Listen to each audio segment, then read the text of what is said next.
Boa noite, povo de Deus. É uma alegria estar mais uma vez aqui para mais um estudo bíblico, aumentando assim o nosso conhecimento. E eu tenho pedido a Deus para que Ele continue abençoando a sua vida, seu lar. E eu agradeço sempre porque nós temos um público que se interessa por estudar a palavra de Deus e por isso nós estamos aqui, falando sobre a volta de Cristo e dessa vez a parte 8 do estudo. No estudo passado, nós utilizamos o nosso tempo respondendo a seguinte pergunta: quando Jesus voltar, qual será o destino da humanidade? E respondemos que os salvos, que são aqueles que receberam a Jesus como Senhor e Salvador, eles serão conduzidos pelos anjos ao céu de Deus. Já os não salvos, que são aqueles que rejeitaram a Jesus, escolhendo assim uma vida de prazer e no pecado, eles serão lançados no tormento eterno. Em Mateus capítulo 25, do verso 31 ao verso 41, Jesus, falando a respeito do grande julgamento por ocasião da sua segunda vinda, ele contou uma parábola onde os que estiverem à sua direita, os salvos, e na parábola são as ovelhas, e só para a gente lembrar, estar à direita de alguém é estar numa posição de honra, e isto é muito comum no mundo militar. Então o rei vai dizer para esses que estão à sua direita, para os salvos, para as ovelhas: vinde, benditos de meu Pai, entrai na posse do reino que vos está preparado desde a fundação do mundo. E aos que estiverem à sua esquerda, que são os não salvos, na parábola que são os cabritos, o rei dirá: apartai-vos de mim, malditos, para o fogo eterno, preparado para o diabo e os seus anjos. Observe que pessoas que a vida foi marcada por uma vida de pecado, elas estarão à companhia de Satanás, todos os seus anjos, do anticristo, dos falsos profetas e todas as outras pessoas maldosas que existiram e existem neste mundo, fazendo companhia a essas pessoas na eternidade. É uma coisa bem desagradável, Por isso o inferno é um local de tormento, de tremenda angústia. Mas a pergunta para hoje, ela é a seguinte: como será o arrebatamento dos crentes?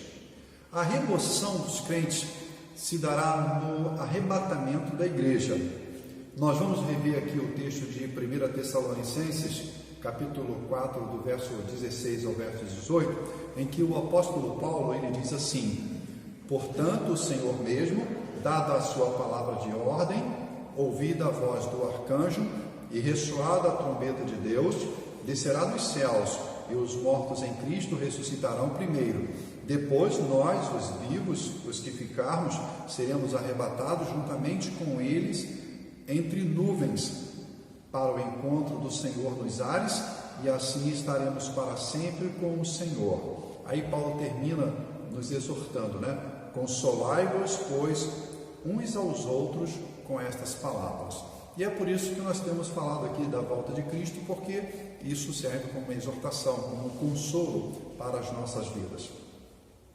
No texto que citamos aqui, o apóstolo afirma que quando Cristo Jesus for visto por todos, descendo dos céus, ele dará ordem ao arcanjo, em outros textos, aos anjos, para que reúnam todos os crentes com os seus corpos já transformados em corpos imortais e os conduzam ao Senhor Jesus, que estará nos aguardando para um encontro majestoso nas alturas, junto com todo o exército celestial. Isso será algo maravilhoso para todos nós. Um grande dia, Esse é o dia do Senhor. A próxima pergunta é: onde os salvos passarão a eternidade? É muito importante você ter esse entendimento, que um dia você vai estar na eternidade, mas poderá estar num local de gozo, como também num local de sofrimento. A resposta para a pergunta onde os salvos passarão a eternidade nós damos a seguinte: os salvos viverão no céu, que chamamos de estado bom da alma. O estado final do justo é no céu, um lugar de delícias e exultação. Em Apocalipse capítulo 21, verso 10, 11, 18 e 19, nós encontramos a descrição deste local esplendoroso, onde a mão do homem não vai tocar. E diz assim: e me mostrou a santa cidade, Jerusalém, que descia dos céus da parte de Deus, a qual tem a glória de Deus. O seu fulgor era semelhante a uma pedra preciosíssima, como pedra de jaspe cristalina. A estrutura da muralha é de jaspe. Também a cidade é de ouro puro, semelhante a vidro límpido. Os fundamentos da muralha da cidade estão adornados de todas as espécies de pedras preciosas. Então veja como as riquezas do céu não podem ser comparadas com as riquezas aqui da terra, né? O que aqui é colocado em grandes e poderosos cofres, lá forra-se chão, muralhas. Isso para darmos a ideia de como o céu é infinitamente mais bonito e melhor, em um local muito mais rico do que o nosso planeta Terra. Há algumas verdades que precisamos destacar a respeito do céu, e nós queremos falar sobre essas verdades. A primeira verdade é que o céu é um lugar. O próprio fato de Jesus ascender ao céu com um corpo fortalece a ideia de que o céu é um lugar. Lá em João, capítulo 14, verso 2 e 3, você pode confirmar esta nossa palavra. A verdade é que o céu é um lugar e um estado, tá? Não estamos aqui falando de estado, né? A organização de um país, não. Nós estamos falando de um estado de alma, né? Um lugar e um estado de alma. Um lugar, quando fecharmos os olhos neste mundo, né? E partirmos para um outro mundo, estaremos no céu. Então, neste lugar. E o estado de alma também, porque mesmo estando ainda neste mundo, já estamos em um estado de céu, já vivendo pela fé, né, o gozo do céu, crendo assim nas palavras do Senhor Jesus. Então, o salvo, ele tem a percepção de que mesmo estando nesta terra, não mais pertencendo a este local, nós poderemos estar vivendo um estado de paz, de alegria, sabendo que somos já cidadãos do céu. E também, outra verdade é que o céu será a morada perfeitamente adaptada para os salvos. Os salvos não só estarão no céu, como também o céu estará nos salvos. E uma outra verdade que eu quero mostrar aqui a vocês é que o céu, ele é o descanso e um alívio para os cansados. Deus será o grande ministro servindo aos seus servos. E ouça o que ele diz em Apocalipse 21, 4. Ele lhes enxugará dos olhos toda lágrima, e a morte já não existirá. Já não haverá luto, nem pranto, nem dor, porque as primeiras coisas já passaram. Então, já imaginou um mundo sem pandemias, um mundo sem vírus mortais, um mundo sem doenças e sem sepultamentos, porque pessoas não morrem, porque os corpos dos salvos, e somente dos salvos, né, serão corpos saudáveis, né, e o ambiente também é um ambiente de paz, um ambiente de harmonia, de luz. Então a vida no céu é algo extraordinário e a gente já pode vibrar, né, com alegria e a certeza de que um dia nós estaremos lá. E uma outra verdade a respeito do céu é que o céu é um local de comunhão com os salvos, comunhão com Jesus Cristo, o Filho, comunhão com Deus, o Pai, e comunhão com o Espírito Santo e também com os santos anjos. Veja que Jesus sempre desejou estar comungando conosco do pão, participando conosco de nossas atividades, porque Jesus nos ensinou a viver em comunhão. Então os salvos têm prazer em viver em comunhão. E lá no céu haverá comunhão. O céu é caracterizado também por um ambiente de comunhão. Agora, o grande obstáculo que impede a nossa comunhão com Deus, com os irmãos, é o pecado, que foi aniquilado juntamente com a morte. E louvado seja Deus por essa obra que o Senhor fez de aniquilar o pecado e a morte. E em Apocalipse 22, verso 3 e 4, está escrito o seguinte: nunca mais haverá qualquer maldição. Ele está falando lá no céu. Nela, na cidade santa, estará o trono de Deus e do Cordeiro. Os seus servos o servirão, contemplarão a sua face, e na sua fronte está o nome dele. No céu haverá crescimento e desenvolvimento contínuo. O crente ele irá progredindo e desenvolvendo sempre as suas atividades. E em 1 Coríntios, capítulo 13, verso 12, o apóstolo escrevendo, ele disse: porque agora vemos como em espelho, obscuramente. Então veremos face a face.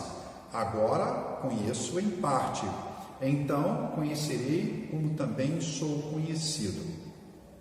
Lá em Efésios capítulo 3, verso 17 a 19, diz assim: e assim habite Cristo no vosso coração pela fé, estando vós arraigados e alicerçados em amor, a fim de poderdes compreender com todos os santos qual é a largura, o comprimento, a altura e a profundidade, e conhecer o amor de Cristo que excede todo entendimento, para que sejais tomado de toda a plenitude de Deus.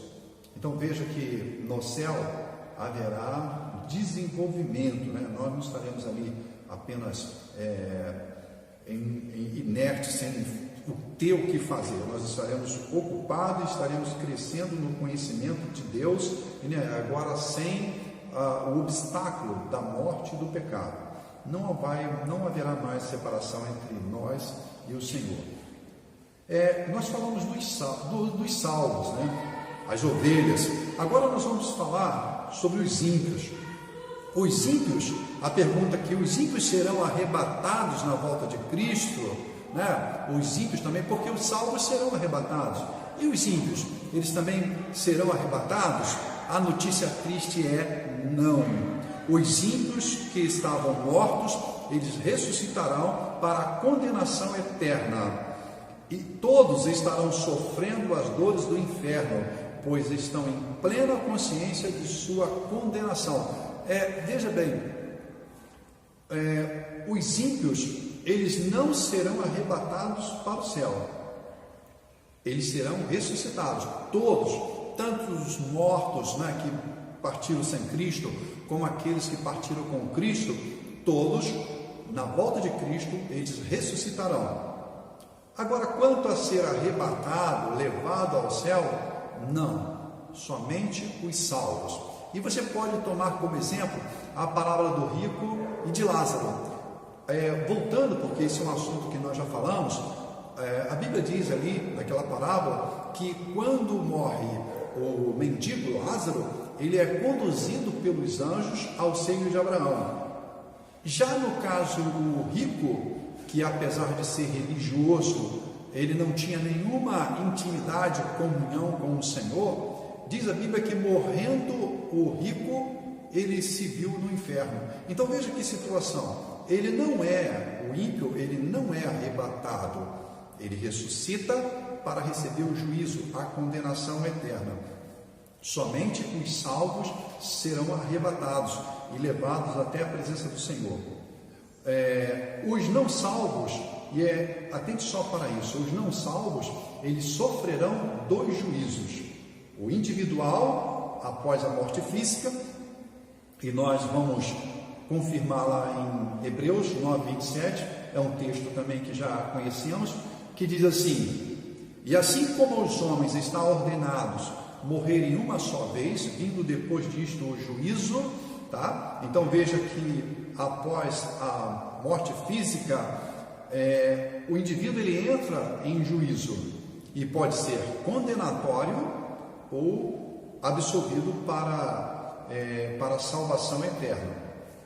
E em Apocalipse capítulo 14, verso 13, diz que as bem-aventuranças e o descanso são somente para os salvos. Ouça o que diz a Bíblia: bem-aventurados os mortos que desde agora morrem no Senhor. Sim, diz o Espírito, para que descanse das suas fadigas, pois as suas obras os acompanham. Que obras são essas? São aquelas obras virtuosas, pessoas que serviram ao Senhor, servindo assim ao próximo. Só os salvos é que serão arrebatados para o descanso eterno com Cristo. Os ímpios, o que acontecerão com os ímpios? Os ímpios perecerão nos seus pecados. Veja como é muito sério. E eu gostaria de estar orando neste momento, pedindo ao Senhor que na sua volta, todos os nossos ouvintes, todos vocês, sejam levados ao encontro de Cristo nas alturas, e que esta convicção esteja sempre presente no coração de cada um de vocês. Vamos orar? Querido Deus, entramos em Tua presença para Te agradecer esse privilégio de poder esclarecer um pouco mais da Tua palavra. Te pedimos, Senhor, pela vida de todos os nossos ouvintes, que o Senhor abençoe, Senhor, as suas famílias e fortaleça a cada dia a convicção dos Teus servos em Ti, para que eles creiam no Teu poder, para que eles confiem na Tua salvação e que todos possam estar nessa expectativa, aguardando esse grande dia. Nós oramos com o perdão dos nossos pecados, em nome de Jesus. Amém. Deus abençoe cada um de vocês, tenham uma excelente noite e que no próximo encontro estaremos falando novamente sobre a volta de Cristo, sendo que agora a parte 9 do assunto. Amém. Deus abençoe.